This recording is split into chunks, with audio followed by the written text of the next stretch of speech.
What's up, everybody? Can our relationships improve with our loved ones after they have, quote, died? So that's what I'm talking about tonight. My name is Cyrus, Afterlife researcher, author. And is it possible that we can not only carry on our relationships, but can those relationships continue to progress? Of course, I argue yes, but it's a bit complicated. Not everybody necessarily will have this kind of result or experience this kind of phenomenon. But I want to talk a little bit about how this is possible and what you can do to advance your relationships with deceased loved ones. So there's many ways that we can contact people on the other side. In this channel and what I do, I primarily talk about astral projection. To me, this is the best way to be in touch with deceased loved ones and allows you to essentially carry on a relationship not in an abstract way, not with a Ouija board, not by having impressions or using your imagination. A lot of people in the both grief and spirituality communities tend to highlight methods of contact that may or may not be literal contact with the deceased. As an example, envisioning the deceased being with you, and using your imagination, all that stuff, which I think is a good idea to do, especially if other techniques are not necessarily doing anything yet, and you want to at least feel like you are working towards something and that you may be achieving some kind of a mental contact, and that's great. Astral projection, on the other hand, is a little bit of a more literal, not a little bit, it's quite significantly more of a literal experience with somebody on that side. There's also the phenomenon of what I call sort of pseudo astral projection, and so this is when you just kind of pop out of your body in your bedroom just a little tiny bit. Now what this does is it switches frequency to that side, and it thus allows a deceased loved one to come and make contact with you.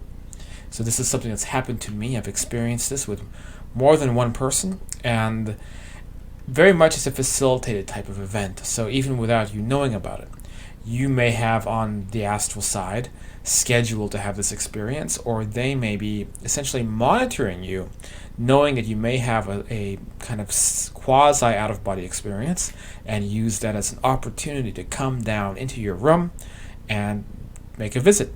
So when this happens, what can you expect? Well, with my mom, who passed away a couple of years ago, I believe she was already quite adept at out-of-body type of stuff in this life, and after she crossed over, she was able to hone in on me when I was having kind of semi-out-of-body experiences, switching to that astral frequency, and could then manifest in my bedroom.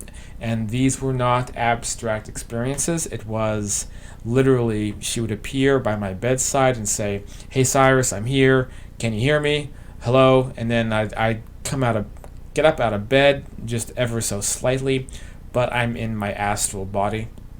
I would see her sitting next to me, and we'd basically hold each other, and then we'd talk for 10-15 minutes, hang out.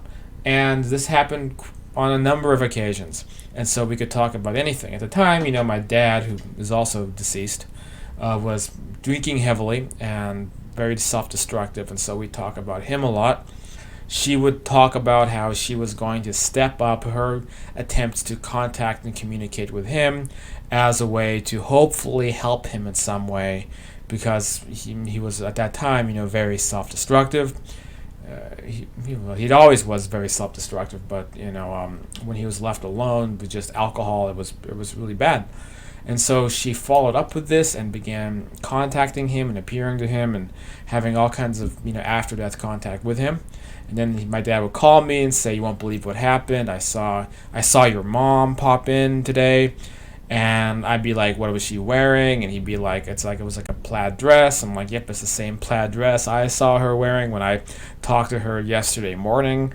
So in this sense, for a while after my mom crossed over, she was very much part of the family still.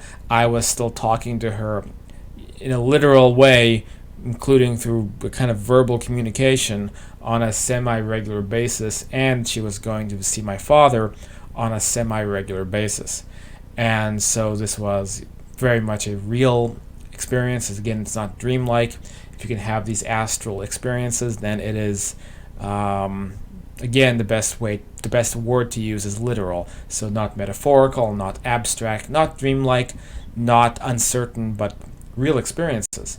So in this way, my relationship with my mom improved significantly because I had a chance to speak to her a lot after she died and learn about what her wishes were, what her thoughts were, and a lot of things. And I was also able to help her through the process of having crossed over. And for a while, I was communicating with my mom more than before she had died. And before she had died, her mind wasn't all there. And for a while, we weren't having like really close connections with each other. It was difficult to understand sometimes what she was talking about. After she crossed over, we again had that kind of easy communication with each other again. And so, again, our relationship improved from the time that she died. So I do believe that this can happen with anybody, but it's valuable to learn about out-of-body experiences. And there's a lot of resources on the web. I talk about it a bit in both my books, Understanding Life After Death and The Afterlife and Beyond. But again, there's many authors, there's many people who talk about this subject. So it's something that you can research, you can practice. But not everybody necessarily obtains that ability overnight. And there's many things that block people from getting to that point. So it's something that does take a while to achieve. But if you can't do that, then I also suggest to do those practices where you do practice meditation and attempt to establish a mental link with the deceased loved one, because short of those kind of literal astral experiences, we can still achieve a mental communication. And this is possible because between realms, between dimensions, mental communication is the standard method of communication. And so our minds have the natural ability to make contact with anybody, anywhere. And on the other side, that's the normal way of communication. So many people that I've met, that I've spoken to, have described establishing a kind of mental link with their deceased loved ones that eventually turns into a kind of clairaudience where they can communicate almost anytime they want with their deceased loved ones. And that's something I'd love to talk about more in a later video. But I just wanted to convey the general topic tonight that yes, we can continue our relationships with our loved ones after they've crossed over, and it's we don't have to give up hope and be overwhelmed by sorrow and grief when our loved ones die. I mean, of course we will grieve, but we don't have to feel hopeless about it, because we know that at this point, I would say the metaphysical community and the alternative science community knows that people who die are not really dead. They're in different realms, and those realms in many ways can be similar to the world we're in now, but so much better. And this is why religions have called it paradise. Now, I wouldn't call it paradise. It's a higher density dimension that we migrate into. So again, we have that ability. That's something that anybody can practice, and if you've lost people you love, then there are steps that you can take to keep the connection going. If you yourself are getting ready to cross over, there's steps that you will be able to take to maintain your relationships on this side as well.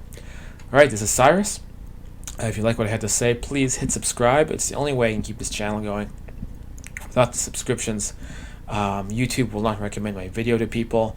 I won't get any hits, and eventually I'll give up and I won't keep the channel going. So if you want to keep this stuff going, if you want to keep the channel alive, then please hit subscribe. We have a big group on Facebook called Afterlife Topics and Metaphysics. That's the primary place where we discuss and hash out these ideas. This YouTube channel is just a little side project. So you can go there if you want more info. And you can check out the channel description to see links to the books, my classes that I have twice a week at Afterlife University, and more. So you can check that out if you like. And I'll see you guys on the next video.